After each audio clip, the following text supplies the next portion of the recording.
श्री राम ने किया था श्राद्ध। श्री कृष्ण और पांडवों ने भी किए तर्पण। गया जी के अलावा एक और पवित्र तीर्थ जो पितरों के लिए मुक्ति क्षेत्र है।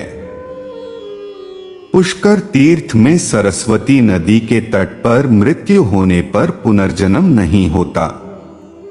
यहाँ तिल और जल के साथ सुवर्ण स्वर्ण दान मेरु पर्वत दान के समान है। पितरों के लिए पिंडदान से उन्हें पूर्ण तृप्ति मिलती है। श्राद्ध पक्ष में पितरों के तर्पण और पिंडदान का विशेष महत्व है। जितना इस कर्म विधान का महत्व है उससे भी अधिक महत्व है उन तीर्थों का जहां ये कर्म विधान किए जाते हैं।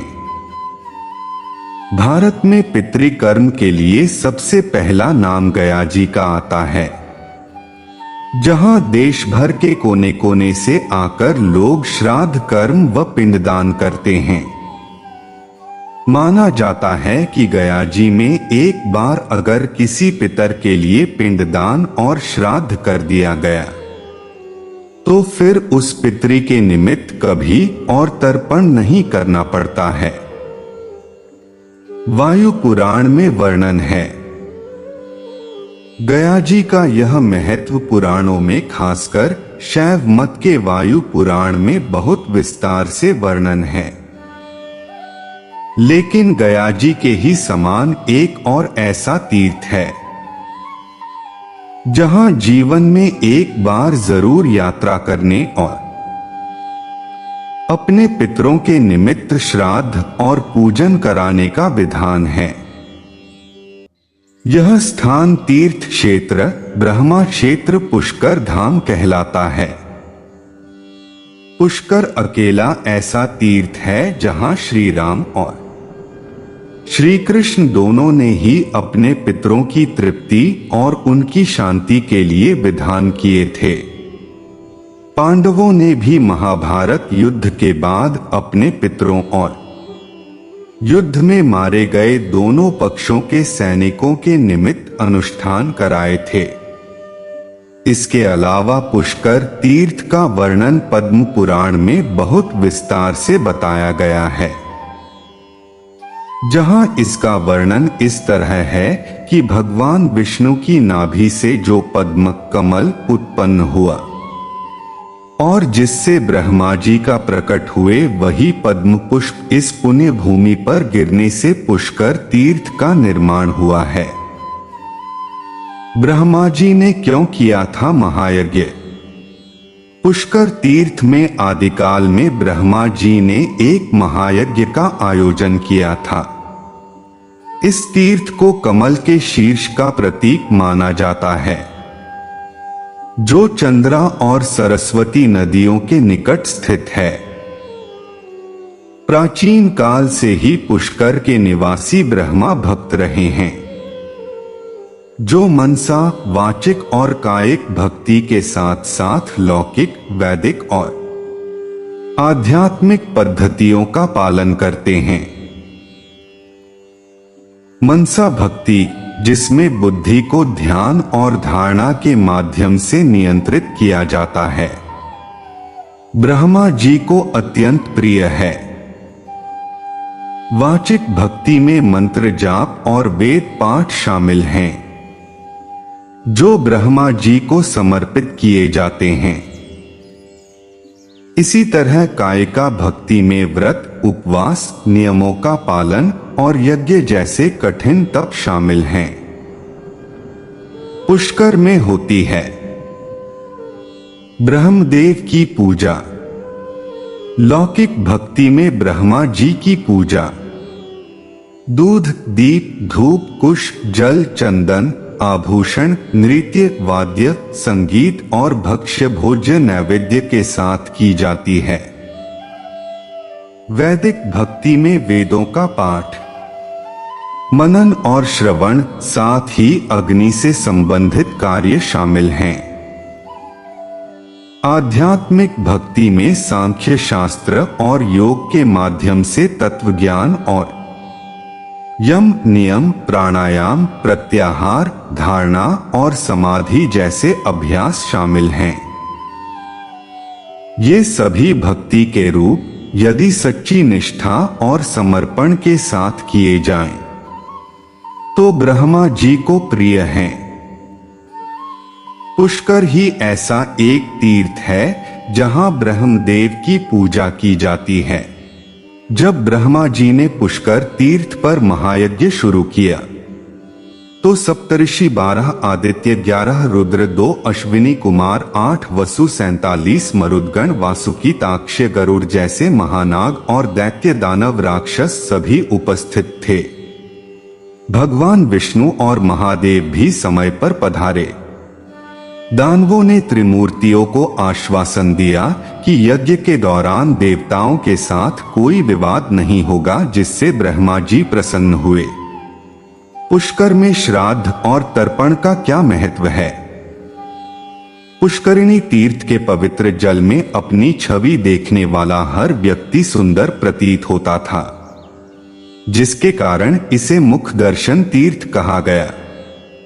यज्ञ में स्नान और अग्नि कार्य करने वाले तपस्वियों ने इसे श्रेष्ठ पुष्कर घोषित किया। ऋषि पुलस्त्य के अनुसार पुष्कर तीर्थ 3 भागों में विभक्त है: ज्येष्ठ पुष्कर, मध्यमा पुष्कर और कनिष्ठ पुष्कर। यह तीर्थ 2 और आधे योजन लंबा और आधा योजन चौड़ा है। यहां एक बार प्रवेश करने से ही राजसूय और अश्वमेध यज्ञ का फल प्राप्त होता है। चैत्र शुक्ल चतुर्दशी को ब्रह्मा देवता, महर्षि, सिद्ध और पितर इस तीर्थ पर अवतरित होते हैं। इस दिन तर्पण और पूजा विशेष रूप से ज्येष्ठ पुष्कर में अत्यंत फलदायी होती है। कहते हैं कि पितरी गंगा नदी के अलावा इस तीर्थ में भी स्नान करने उतरते हैं। प्रातःकाल, मध्याह्न और सायंकाल में 10,000 करोड़ देवता जैसे आदित्य, वसु, रुद्र, साध्य, मरुदगण, गंधर्व और अप्सराएं यहाँ निवास करते हैं। यहाँ भोजन दान करने से अनंत फल प्राप्त होता है। ब्रह्मा पुष्कर सरोवर में स्नान और आदि वराह मंदिर तथा ब्रह्मा मंदिर में पूजा विशेष रूप से कार्तिक पूर्णिमा पर अपार लाभ देती है। पुष्कर तीर्थ में सरस्वती नदी के तट पर मृत्यु होने पर पुनर्जन्म नहीं होता। यहाँ तिल और जल के साथ सुवर्ण, स्वर्ण दान मेरु पर्वत दान के समान है। पितरों के लिए पिंडदान से उन्हें पूर्ण तृप्ति मिलती है। शाम को या रात्रि में स्नान और दान से स्थायी सुख प्राप्त होता है। यज्ञ के बाद सरस्वती नदी समुद्र की ओर चली गई, लेकिन नंदा नदी के रूप में पुनः प्रकट हुई। आनंद रामायण में पुष्कर का जिक्र इस प्रकार है। आनंद रामायण में पुष्कर का जिक्र होता है, जिसमें बताया गया है कि श्री राम और सीता अपनी तीर्थ यात्रा के दौरान पुष्कर आए थे। इस पावन क्षेत्र की महिमा देखकर श्री राम ने अपने सभी पितरों का तर्पण और श्राद्ध यहाँ किया था। श्री कृष्ण ने भी इस तीर्थ की बताई थी महिमा।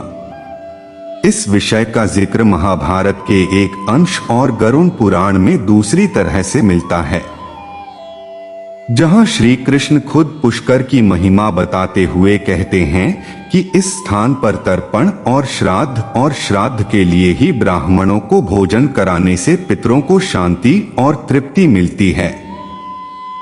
साथ ही मनुष्य को कई यज्ञों के बराबर पुण्य मिलता है। गरुड़ ने एक प्रश्न पूछा था कि क्या वाकई ब्राह्मणों के रूप में पितरी भोजन ग्रहण करके तृप्त होते हैं? श्राद्ध के भोजन से कैसे तृप्त होते हैं पितरी?